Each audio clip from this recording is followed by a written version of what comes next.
Hello my dear student, સ્વાગત છે તમારું કતીરા ક્લાસીસમાં. હું છું તમારો મોટો ભાઈ નિશાંત કતીરા અને આજના વિડીયોમાં આપણે કંઈક નવું શીખવાના છીએ.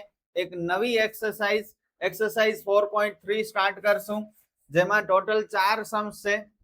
2 સમ્સ આજના વિડીયોમાં, 2 સમ્સ નેક્સ્ટ વિડીયોમાં. વિડીયો બહુ જોરદાર છે. નવી રીત આપણે શીખવાની છે, ચલિત સરેરાશની રીત. અગાઉના વિડીયોમાં આપણે શું શીખ્યા હતા? ન્યૂનતમ વર્ગોની રીત શીખ્યા હતા. હવે આજે નવી રીત. ઘણા સ્ટુડન્ટ્સ મોટું બગાડશે કે સર આ નવી નવી રીતો આવ્યા કરે છે, શું જરૂર છે આ નવી રીતોની? એક જ રીતથી ન કરી શકીએ આખા ચેપ્ટરના બધા સમ્સ? થાય કે ન થાય? વસ્તુ તો એ જ છે. જો અગાઉ આપણે જે સમ શીખ્યા 4.2 માં, એમાં શું હતું?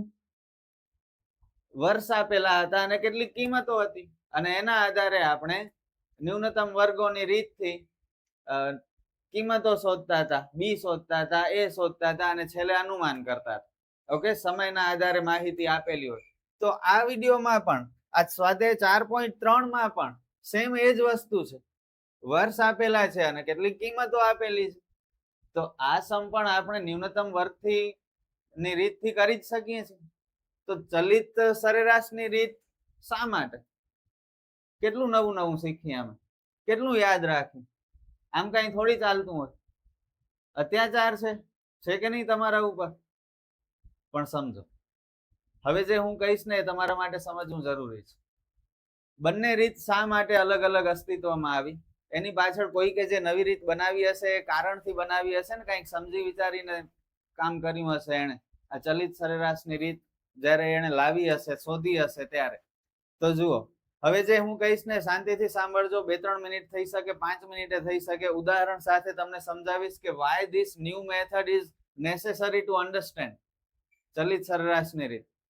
જુઓ, ઘણી વખત કોઈ એવા સર્કમસ્ટેન્સીસ ક્રિએટ થતા હોય કે જેના લીધે કોઈ કંપનીના બિઝનેસ ઉપર બહુ મોટી ઇફેક્ટ આવતી હોય, અને એ ઇફેક્ટ ટેમ્પરરી હોઈ શકે, 2-3 મહિના, 6 મહિના પૂરતી હોઈ શકે. અને એના લીધે, એવી પરિસ્થિતિના લીધે એના નફામાં કાં તો બહુ મોટો ઘટાડો થઈ જતો હોય, કાં તો બહુ મોટો વધારો થઈ જતો હોય.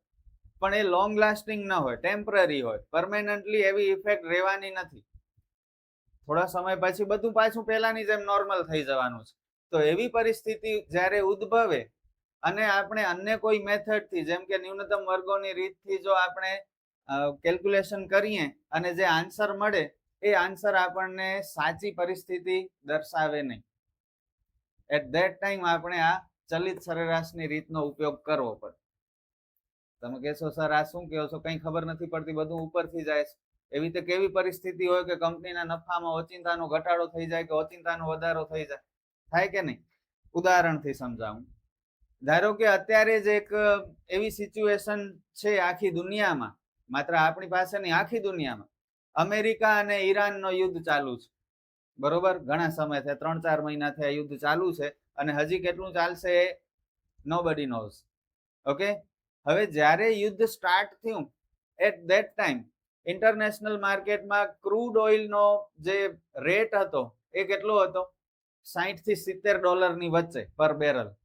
ઓકે, તો આપણને ક્રૂડ ઓઇલ ફોરેનમાંથી, પછી આપણે રશિયા પાસેથી લેતા હોઈએ કે ગલ્ફ કન્ટ્રીઝમાંથી, મિડલ ઇસ્ટમાંથી લેતા હોઈએ, કોઈ પણ હોય, પણ $60 to $70 વચ્ચે આપણે ક્રૂડ ઓઇલ મંગાવતા હતા, અહીં પ્રોસેસ કરતા હતા, અને આપણી ગવર્મેન્ટ આપણને એ પેટ્રોલ અને ડીઝલ કેટલામાં આપતી હતી?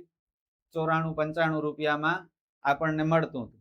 ઓકે, કોઈક જગ્યાએ 97 હશે, કોઈક જગ્યાએ 100 રૂપિયા હશે. આખા કન્ટ્રીની વાત કરીએ તો ગુજરાતમાં 94 ની આસપાસ મળતું હતું.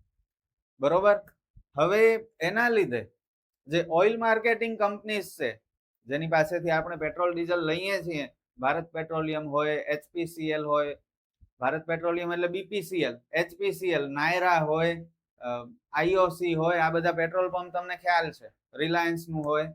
તો એની પાસેથી આપણે જ્યારે પેટ્રોલ લેતા હતા ને, ત્યારે આ બધી કંપનીઓ જબરદસ્ત પ્રોફિટ કરતી હતી, કારણ કે ક્રૂડ ઓઇલનો ભાવ બહુ ઓછો હતો.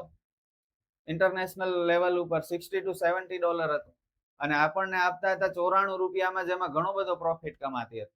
હવે થયું શું?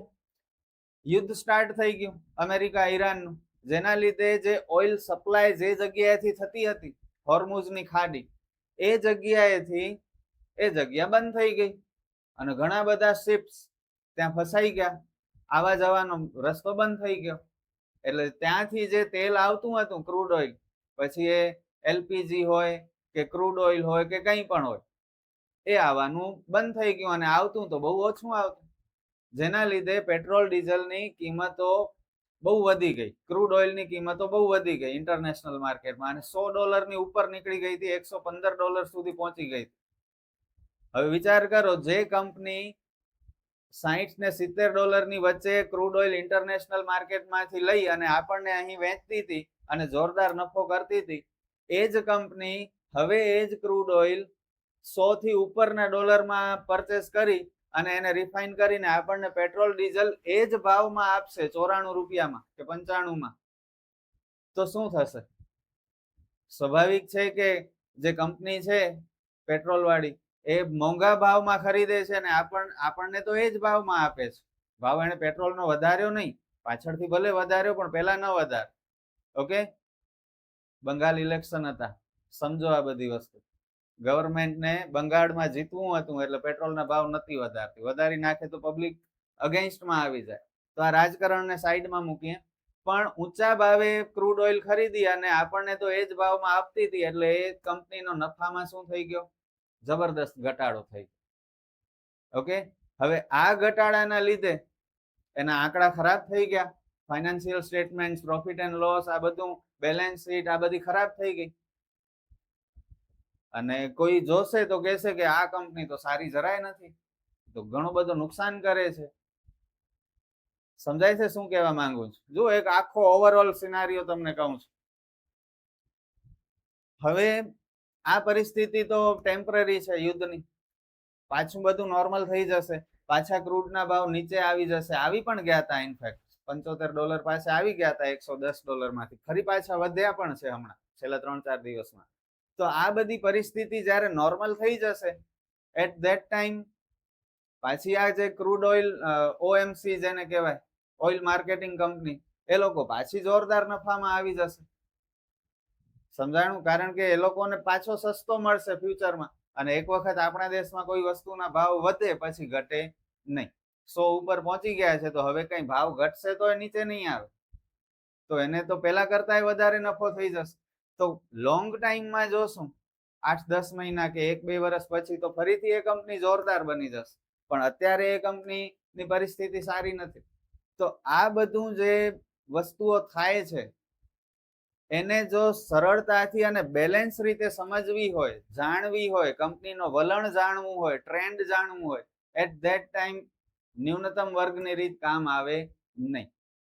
આવી પરિસ્થિતિમાં ચલિત સરેરાશની રીત જ કામ આવે, કારણ કે એમાં થોડા સમયગાળાના આંકડાઓને લઈ અને એને આગળના બીજા અન્ય આંકડાઓ સાથે કમ્પેર કરી એમની એવરેજ કાઢવામાં આવે, જેનાથી આપણને એક એવો ચિત્ર દેખાય, એવા આંકડા મળે કે જે ખરેખર હકીકત સાથે મેચ થતા હોય.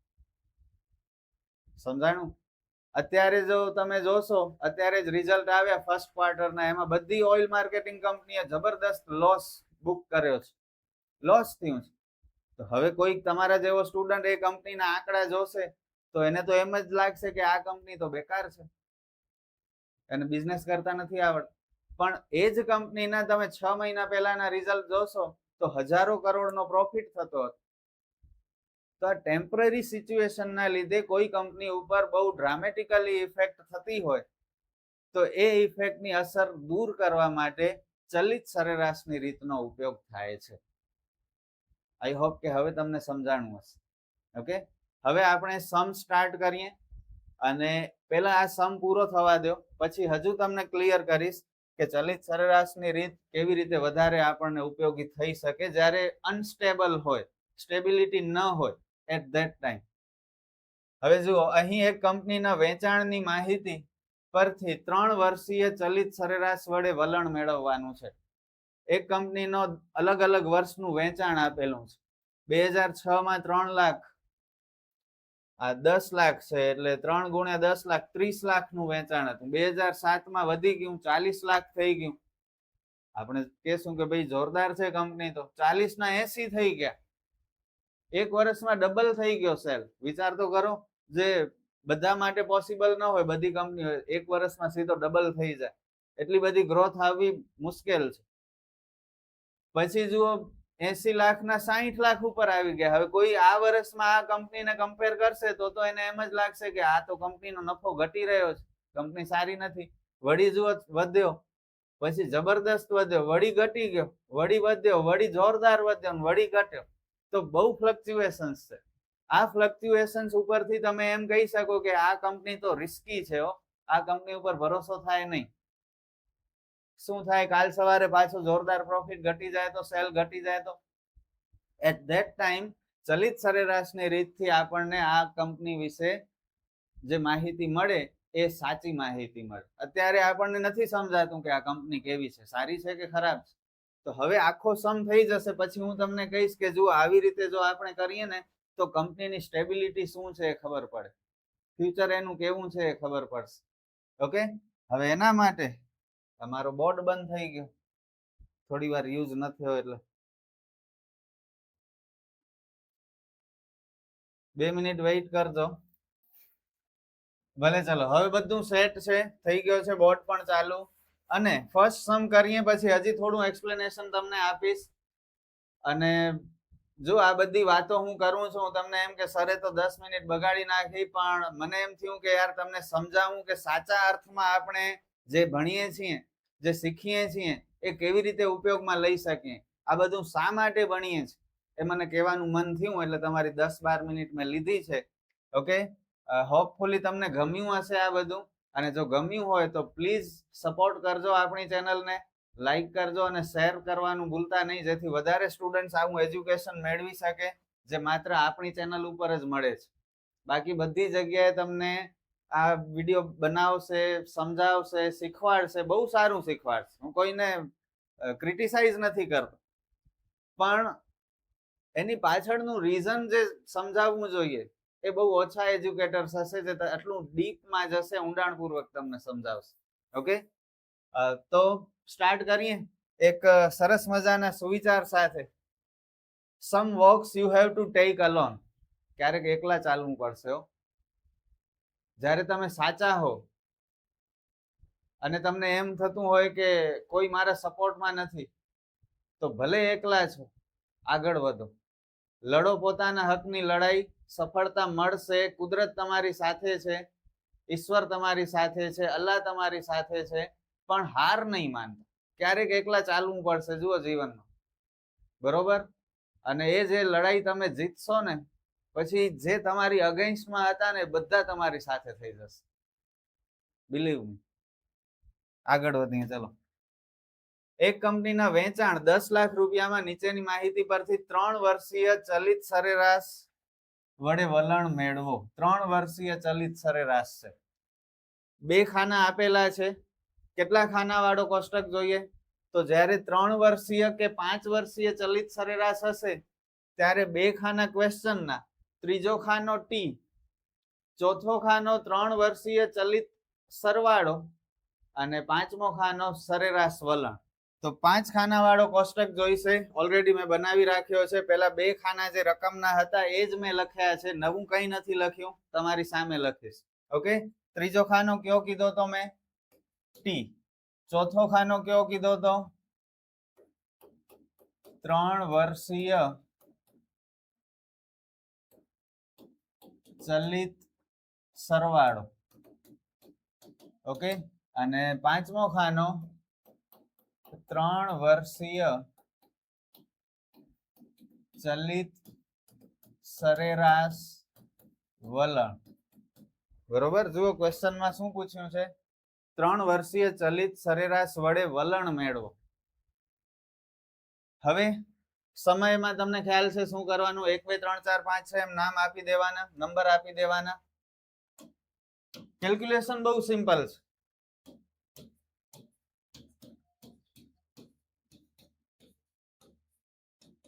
હવે અહીં 3 વર્ષીય ચલિત સરવાળો, તો 3 વર્ષનો સરવાળો કરવાનો, પહેલા, બીજા ને ત્રીજા વર્ષનો, એટલે કે આ 3 4 અને 8 નો. ક્યાં કરશો સરવાળો? તો સેન્ટરમાં કરવાનો.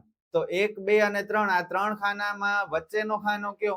તો તો 2 નંબરનો. તો 2 નંબરમાં આપણે આ પહેલા ત્રણેયનો સરવાળો કરશું. 3 + 4 + 8 એટલે ટોટલ થયા 3 ને 4 7 ને 8 15. ક્લિયર? અને હવે સરેરાશ, સરેરાશ એટલે એવરેજ કેટલા વર્ષ છે? 3. તો ભાગ્યા 3 કરી દો. 15 ભાગ્યા 3 એટલે 5. કેટલું સિમ્પલ.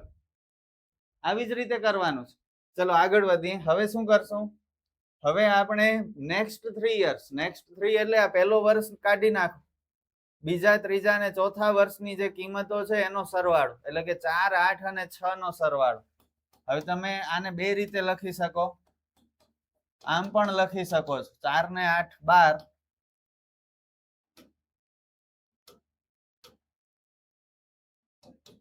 અને 12 ને 6 18. એક આવી રીતે લખી શકો. 3 વર્ષનો સરવાળો કરી નાખો બીજા, ત્રીજા, ચોથા.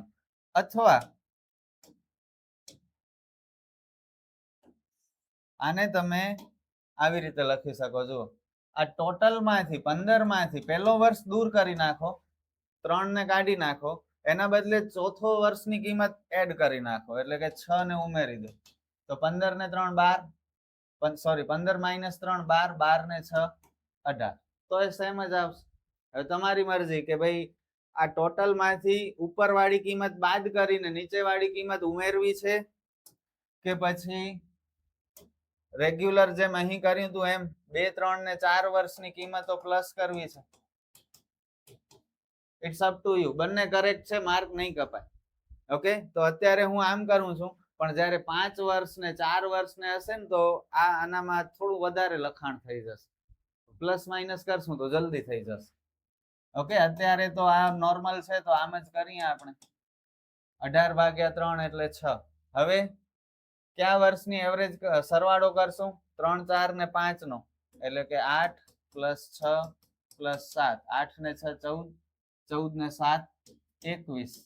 તો 21 ભાગ્યા 3 કરશો તો 7. હવે 4, 5, 6 નો, એટલે કે 6 + 7 + 11. 6 ને 7 13, 13 ને 11 24. 24 ભાગ્યા 3 એટલે 8. 8 તેરી 24. હવે 5, 6, 7 વર્ષની કિંમતોનો સરવાળો. 7 + 11 + 9. 11 ને 9 20 ને 7 27. 27 ભાગ્યા 3 9. હવે 6, 7, 8 ની કિંમતો. 11 + 9 + 10. 11 ને 9 20 ને 10 30. 30 ભાગ્યા 3 એટલે 10. ત્યારબાદ બોલો 7, 8 અને 9 વર્ષની કિંમતોનો સરવાળો. 9 + 10 + 14. 9 ને 10 19. 19 ને 14 33. 33 ભાગ્યા 3 એટલે 11. અને લાસ્ટમાં 10 + 14 + 12. 10 ને 14 24 ને 12 36. 36 ભાગ્યા 3 એટલે 12. બસ મળી ગયા 5 માર્ક. પણ જે વસ્તુ શીખવી છે, સમજવી છે, એ ધ્યાન આપજો. હવે અહીં આપણે શું ચર્ચા કરી હતી કે આ કંપની તો રિસ્કી છે થોડું. ક્યારેક ઓચિંતાનું વેચાણ બહુ વધી જાય છે, ક્યારેક ઓચિંતાનું બહુ ઘટી જાય છે. તો આ કંપનીમાં આપણે ઇન્વેસ્ટ કરીએ કે ન કરીએ? ઓકે, આ કંપની સારી કે ખરાબ એ સવાલ થાય. રિસ્કી છે, પણ હવે જુઓ, હવે આ વલણ જુઓ. આ વલણ ઉપરથી તમને ખબર પડે છે કે જેટલા પણ વર્ષો છે, બરોબર, ટોટલ 10 વર્ષની માહિતી છે, એમાં જો ત્રિવર્ષીય ચલિત સરેરાશ આપણે લઈએ છીએ તો વેચાણમાં, વલણમાં શું થાય છે? વધારો જ થાય છે. એટલે આ કંપની સેફ છે. આ કંપનીનો ફ્યુચર સારો છે, બ્રાઇટ છે. છેલ્લા 10 વર્ષની માહિતી પરથી આપણે કહી શકીએ છીએ કે વેચાણમાં વધારો હજુ પણ ચાલુ રહેશે.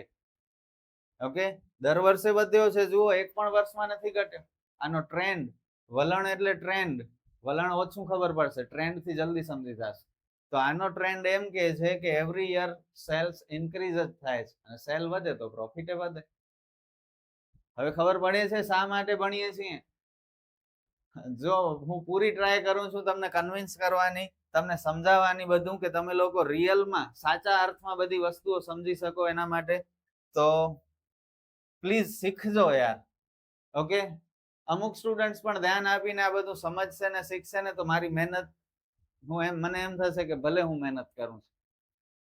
ઓકે, એક કંપનીના શેરના, હવે જુઓ નેક્સ્ટ સમ, આ પણ બહુ ઈઝી છે, પણ 4 માસની ચલિત સરેરાશનું વલણ મેળવવાનું છે. એક કંપનીના શેરના વર્ષ 2016 દરમિયાન સરેરાશ માસિક બંધ ભાવની માહિતી નીચેના કોષ્ટકમાં આપેલ છે. 4 માસના ચલિત સરેરાશો વડે વલણ મેળવો. કેટલા માસના? 4 માસ. હવે જ્યારે 4 માસ હોય ને ત્યારે થોડોક એક ખાનો વધી જશે, 6 ખાના વાળો કોષ્ટક બનશે. 3 અને 5 હોય, 3 વર્ષ કે 3 માસ, 5 વર્ષ કે 5 માસ, તો 5 ખાના, જેમ અગાઉ કર્યું તેમ. 3 હોય તો ભાગ્યા 3 કરવાના, 5 હોય તો ભાગ્યા 5 કરવાના. પણ 4 થોડું અલગ છે. કેવી રીતે અલગ છે સમજીએ આપણે. પહેલા તો આ 2 ખાના જેમ છે એમ લખવા પડશે. ત્રીજો ખાનો ટી, જેમ અગાઉ કર્યો તો તેમ. ચોથા ખાનામાં અહીં 4 માસ છે, વર્ષની જગ્યાએ માસ છે. ઓકે, તો ચોથા ખાનામાં આપણે 4 માસની કિંમતોનો સરવાળો કરશું. પાંચમા ખાનામાં 2 કિંમતોનો સરવાળો કરશું, અને છઠ્ઠા ખાનામાં આપણે સરેરાશ વલણ શોધશું. જો આવી રીતે. ત્રીજો ખાનો ટી, ઓકે, જેમાં આપણે નંબર આપશું. ચોથો ખાનો વર્ષની બદલે માસ છે, જુઓ જાન્યુઆરી, ફેબ્રુઆરી, માર્ચ, એપ્રિલ, ડિસેમ્બર સુધી, એટલે ટોટલ 12 થશે. અહીં આપણે શું કરશું? 4 માસ ના 4 માસની 4 માસનો ચલિત સરવાળો.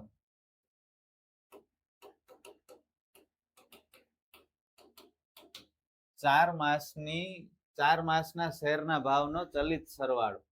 અહીં 2 કિંમતોનો સરવાળો. હવે તમને થશે સર આ વળી શું છે, શીખવાડું છું. અને છેલ્લે 4 માસની 4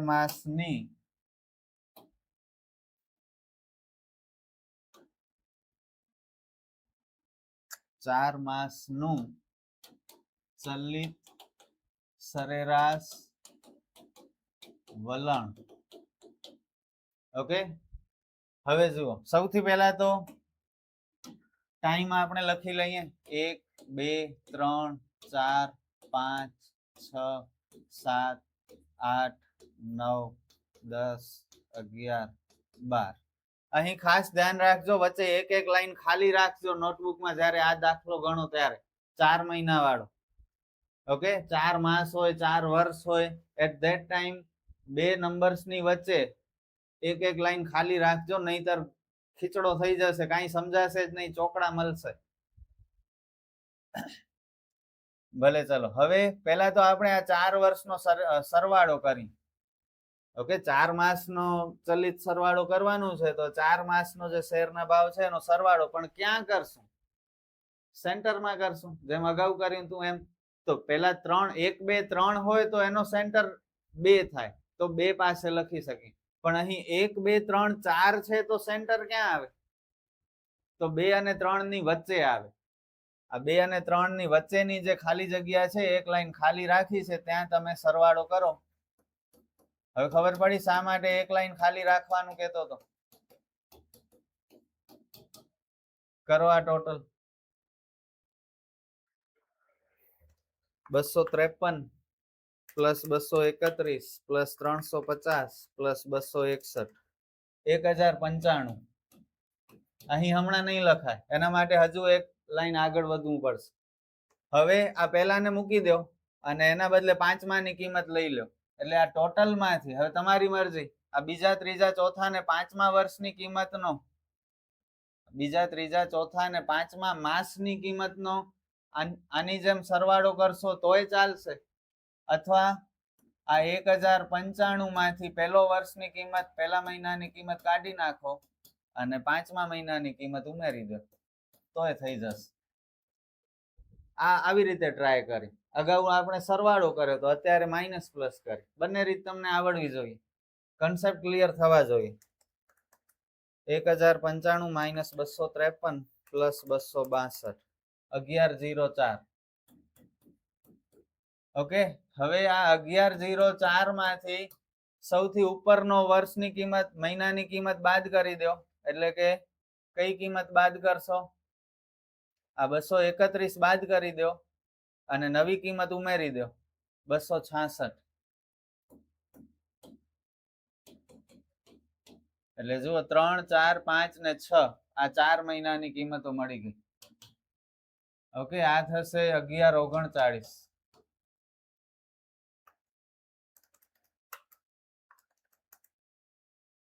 હવે 1139 માં શું કરશું? 1139 માંથી શું બાદ કરી નાખશું? આ 350 કાઢી નાખશું. હવે આપણે ક્યાં 4 મહિના લેવા છે? ચોથો, પાંચમો, છઠ્ઠો ને સાતમો. આ 4 કિંમતો જોઈએ. તો આ 350 ને માઇનસ કરો અને સાતમાની 263 ને ઉમેરી દો.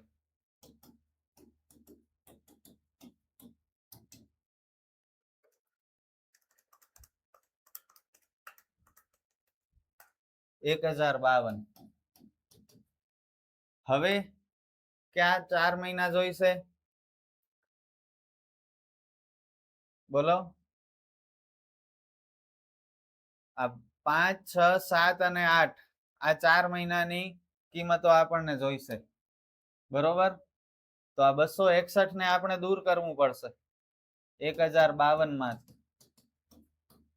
અને એના બદલે શું ઉમેરવું પડશે? 261 ને ઉમેરી દો એટલે એઝ ઇટ ઇઝ રહેશે 1052.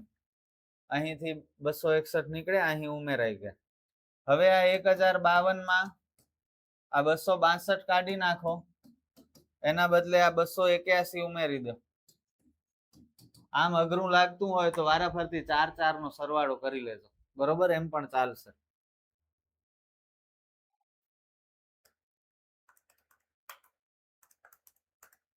$1071. હવે 1071 માંથી 266 કાઢી નાખો. એની જગ્યાએ નવી કિંમત 278 ઉમેરી દો એટલે આ થઈ જશે 1083.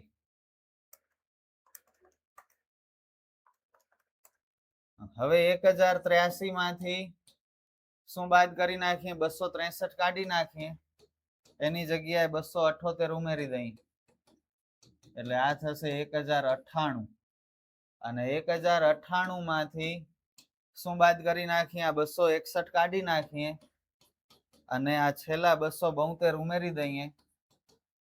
11 વધી જશે એટલે 1109. બસ. હવે બબે કિંમતોનો સરવાળો એટલે આ 1095 ને 1104 નો સરવાળો ક્યાં કરશું? આ બંનેની વચ્ચે. આ બંનેની વચ્ચે એટલે અહીં. અહીં એટલે આ 3 ની લાઈનમાં. Okay, 1095 plus 1104 2199. હવે 2199 ભાગ્યા શું કરશું? 4 માસની સરેરાશ લેવાની છે એટલે ભાગ્યા 4 ના, ભાગ્યા 8. શા માટે ભાગ્યા 8? તો જુઓ 4 વર્ષનો ટોટલ તો અહીં કર્યો. 4 માસનો, યાર ઘડી ઘડી વર્ષ બોલાઈ જાય, સમજી જાય.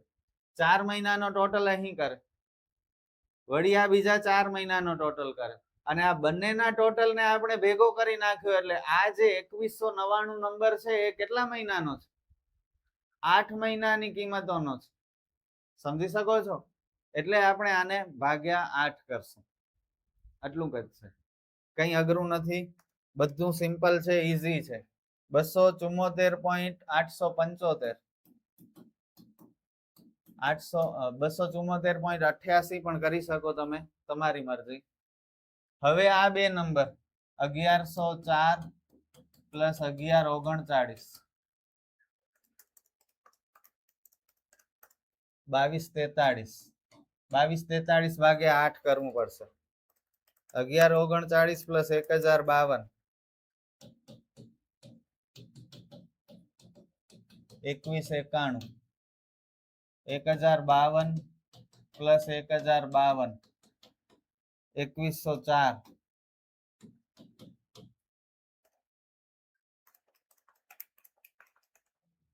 પછી 1052 પ્લસ 1071,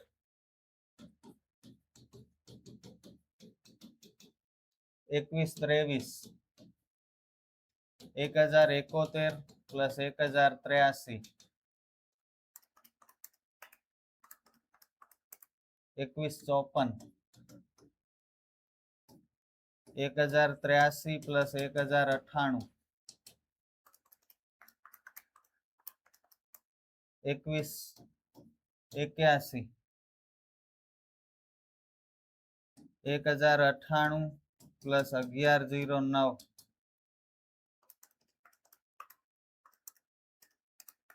2207. હવે આ બધાના ભાગ્યા 8 કરતા જઈએ.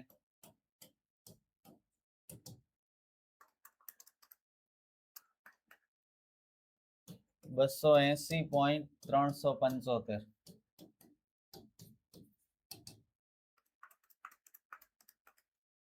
273.875,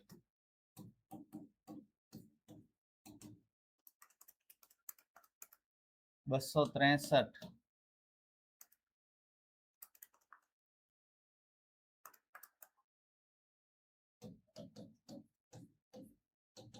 265.375,